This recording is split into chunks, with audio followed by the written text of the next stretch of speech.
তাণ্ডব দেখে কেন বারবার চমকে উঠলাম। রায়হান রাফির সিনেমা সম্পর্কে বেশ আগে থেকেই ধারণা ছিল। পরান সিনেমার পর সাম্প্রতিক সময়ে তার সব কাজই প্রশংসিত হচ্ছে। বর্তমানে ঢালিউডের আলোচিত নির্মাতাদের একজন তিনি।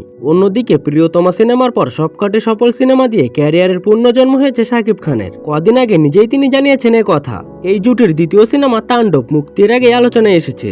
এটুকু বলা যায় দিন দিন চেনা রাফিও বদলে যাচ্ছেন। চেনা ছকে তিনি আর গল্প বলবেন না, তাণ্ডব দেখে বোঝা গেল বরাবরের মতো নন লিনিয়ার এই উপস্থাপনা ভালো লেগেছে। এমনই নতুনত্ব দরকার, তা না হলে তো আর বাংলাদেশের সিনেমা নিয়ে হঠাৎই কথা হতো না। যে উচ্চবিত্ত দর্শক ঢালিউডের মূলধারার সিনেমা নিয়ে এতদিন নাক সিটকিয়েছেন, তারা এখন শোনে শাকিব রাফির সিনেমার টিকিট নেই। তাদের হলমুখী করার অবদান রাফিকেও দিতে হবে। ফেরা যাক সিনেমার সাব প্লটে। স্বাধীন 22 বার ইন্টারভিউ দিয়েছেন কিন্তু চাকরি হচ্ছে না। বিয়ের বাজারে প্রেমিকার পরিবার এমন ছেলের সঙ্গে বিয়ে দেবে না স্বাভাবিক। পাত্রীর পীড়াপিড়িতে পাত্র অবশেষে শেষ সুযোগ পায়। 2 মাসের মধ্যে চাকরি পেয়ে বিয়ে করবে। চাকরি খুঁজতে গ্রাম থেকে চলে আসতে হয় ঢাকায়, কিন্তু সেই চেনা হাহাকার, কোথাও কোনো চাকরি নেই। ঘটনাক্রমে পুলিশের হাতে ধরা পড়ে দেশের গুম হওয়া ব্যক্তিদের সঙ্গে জায়গা হয় স্বাধীনের। এটুকু দেখে কি মনে হচ্ছে গল্পের শুরুটা আমাদের খুবই চেনা? তাহলে তাণ্ডব কেন দেখবেন? মানকি বাহিনীর অভিযান যখন সিনেমাকে আরো বেশি গতি দেওয়ার কথা, সেখানে সিনেমাটি এবার ধীর গতি। বেশ কিছু সময়ের জন্য দর্শক এদিক সেদিক তাকানোর সময় পাচ্ছিলেন। বিরতির আগে দর্শক ধরে রাখা কখনো কখনো কঠিন ছিল। শুরুতেই যেটা বলা হয়েছে, গল্পটা আমাদের চেনা। সহজ সরল এক তরুণের প্রেমের গল্পতে দর্শকদের মন ভরছিল না, বরং এই দুর্ধর্ষ স্বাধীন বাহিনীর ভূমিকাও নড়বড়ে। সোয়ার টিম হামলা করলেও মানকি বাহিনী প্রতাপ দেখাতে পারছিল না। দর্শকদের মনোযোগ নেই। ঠিক তখনই সিনেমার গল্পে শাকিব খান বললেন, এখন গল্পের ক্লাইম্যাক্স দরকার। পর মুহূর্তেই একের পর এক টুইস্ট দর্শকদের সামনে আসে। পুরো সিনেমায় আলাদা করে চোখ ছিল শাকিব খানের উপর। 3 বছর ধরে একের পর এক নিজেকে ভাঙছেন এই নায়ক। বদলে যাচ্ছে তার চরিত্র, তাকে উপস্থাপনার ধরন, সেসবের ছাপ পর্দায় দেখা যায়। চরিত্রের বৈচিত্র্যগুলো যেমন কখনো প্রেমিক, কখনো অভিমানী, কখনো সহজ সরল এক যুবক, আবার ভয়ঙ্কর প্রলয় তৈরি করে। এমন একাধিক চরিত্রে মানিয়ে যাওয়া চারটিখানি কথা নয়। শাকিবের ডায়লগ বলার ধরন, সংলাপের মধ্যে দিয়ে খুব আবেগ প্রকাশ, অভিব্যক্তির চাহনি শাকিব খানকে আলাদা করে। কোনো দৃশ্যে এখন আর বাড়িতে অভিনয় মনে হয় না এই ঢালিউড তারকার। 3 ইডিয়ট সিনেমায় যেমন আমির খান মানিয়ে যান শিক্ষার্থীর চরিত্রে, তেমনি শাকিব খানকেও শিক্ষার্থীর চরিত্রে মেনে নিতে কষ্ট হয় না। এছাড়া গোপন কারাগারে পুলিশের সঙ্গে শাকিবের মধ্যে দীর্ঘ সময়ের একটি মারপিট দৃশ্য আছে। কোরীয় বিখ্যাত সিনেমা দ্য ওয়ার্ল্ড বয়ে একই কায়দায় দীর্ঘ সময় ধরে মারপিট করতে দেখা যায়, যা পরে সারা দুনিয়ার বহু নির্মাতাকে উৎসাহিত করেছে।